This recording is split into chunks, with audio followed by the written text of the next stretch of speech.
RS Animate.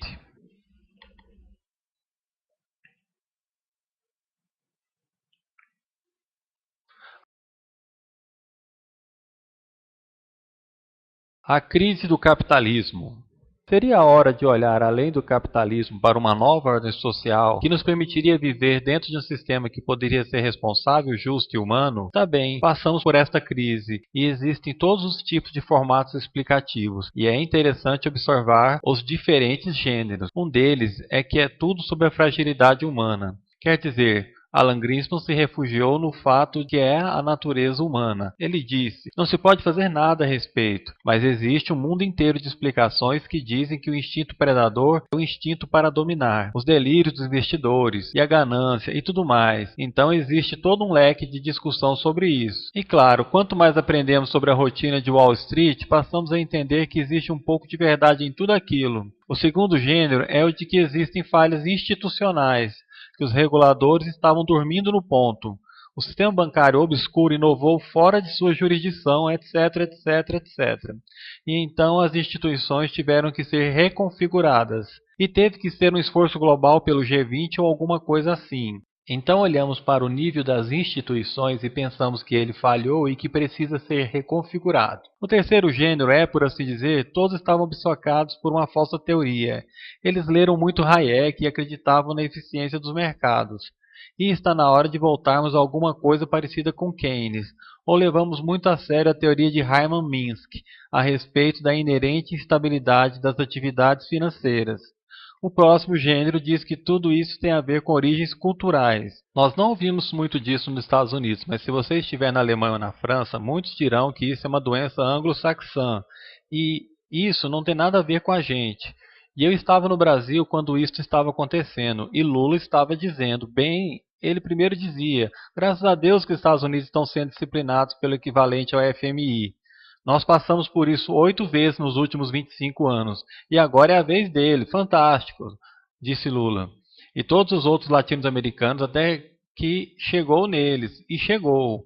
E eles mudaram um pouco seu discurso. Então, de um jeito ou de outro, se tornou cultural. E você pode ver isso na maneira como essa questão grega está sendo conduzida, a maneira como a imprensa alemã está dizendo, bem, isso é tipicamente grego, é um defeito do caráter grego, e existem mais um monte de sujeiras acontecendo nesse momento, mas na verdade existem vários fatores culturais que levam a isso. Por exemplo, esse fascínio dos Estados Unidos com a posse de lares, que supostamente é um valor cultural intrínseco. Então, 68% das famílias americanas são proprietárias de casas, na Suíça são apenas 22%. É claro que isso é um valor cultural americano, que encontra apoio na dedução de juros das hipotecas nos juros de imposto de renda, que é um grande subsídio, desde os anos 30 que se promove de forma bem explícita nos anos 30. Foi construído porque a teoria era de que pessoas com o compromisso da dívida de suas casas não entrariam em greve, e existe essa noção de que é uma falha política, em que a política na verdade intercedeu. E existe um tipo engraçado de aliança emergindo entre a ala Glenn Beck da Fox News e do Banco Mundial, os dois que dizem que o problema é excesso de regulamentação do tipo errado.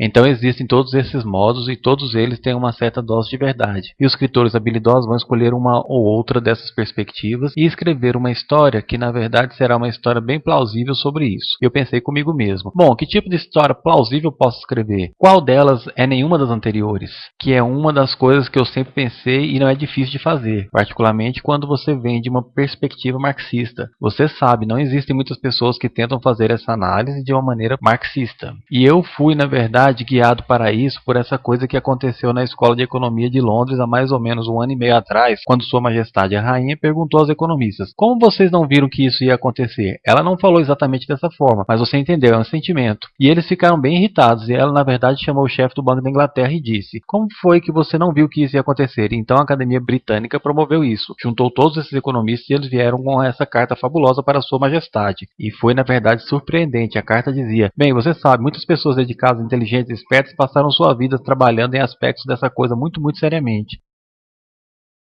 Mas uma coisa que a gente esqueceu foi o risco sistêmico. Que ela disse o quê?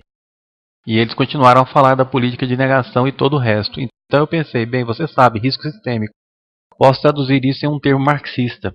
Você está falando sobre as contradições internas da acumulação de capital. E talvez eu deva escrever algo sobre as contradições internas da acumulação de capital e tentar descobrir o papel da crise em toda a história do capitalismo. E o que é específico e especial nessa crise dessa vez? E existem duas maneiras que eu pensei que faria isso. Uma era olhar para o que aconteceu desde os anos 70 até agora. E a tese é que muitas vezes a forma da crise atual é muito dita pela maneira que saímos da última. Que o problema lá atrás, em 1970, era o poder excessivo do trabalho na relação com o capital. Que, portanto, a saída da crise anterior foi disciplinar o trabalho. E nós sabemos como isso foi feito. Isso foi feito transportando a mão de obra para outro país. Isso foi feito por, você sabe, Thatcher e Reagan. E isso foi feito pela doutrina neoliberal. E isso foi feito por todos os tipos e maneiras diferentes. Mas em 1985 ou 86, a questão do trabalho tinha essencialmente sido resolvida para o capital. Ele tinha acesso a todo o suprimento mundial de mão de obra. Ninguém, nesse caso particular, citou os sindicatos gananciosos como a raiz da crise. Ninguém, neste caso, está dizendo. Tem alguma coisa a ver com o poder excessivo da mão de obra. Se alguma coisa é excessivo, é o poder do capital. E, em particular, o excessivo poder do capital financeiro, que é a raiz do problema. Agora, como isso aconteceu? Bem, como estamos desde os anos 70 numa fase que chamamos de repressão, os salários permanecem estagnados. A participação dos salários na renda nacional de todos os países da OECD vem caindo vertiginosamente até na China. Então, cada vez menos o trabalho está sendo pago em forma de salários. Bem, salários acabam por ser também dinheiro que compram bens. Logo, se você diminui os salários, então você tem um problema com de onde a sua demanda vai vir. E a resposta era: bem, pegue os seus cartões de crédito. Nós vamos dar cartões de crédito a todo mundo. Então, nós vamos superar, por assim dizer, o problema da demanda efetiva, expandindo a economia de crédito. E as famílias americanas e inglesas praticamente triplicaram sua dívida nos últimos 20, 30 anos. E grande parte dessa dívida, é claro, está no mercado imobiliário. E de tudo isso surge uma teoria que é muito importante, que diz que o capitalismo nunca soluciona seus problemas de crise. Ele se move em torno deles geograficamente. E o que estamos vendo agora é um movimento geográfico disso. Todos dizem, bom, tudo bem, tudo está começando a se recuperar nos Estados Unidos. Então a Grécia quebra. E todo mundo vai. E o PIGS? Você sabe. E é interessante, você teve uma crise financeira no sistema financeiro. Você meio que parcialmente solucionou isso, mas às custas de uma suprema crise de dívida. Na verdade, se você olhar para o processo de acumulação de capital, você vê um número de limites e um número de barreiras.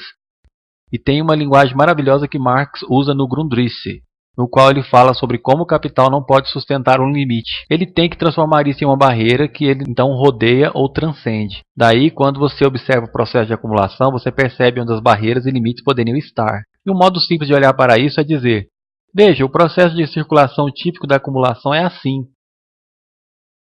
Você começa com algum dinheiro, então vai a um mercado e compra mão de obra, poder e meios de produção.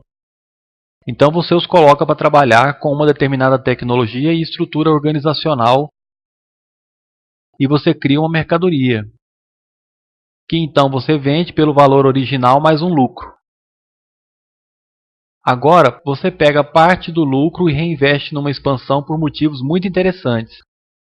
Agora existem duas coisas sobre isso. Uma delas é que há um número de barreiras aqui. Como é que o dinheiro se juntou no lugar certo, na hora certa e no volume certo?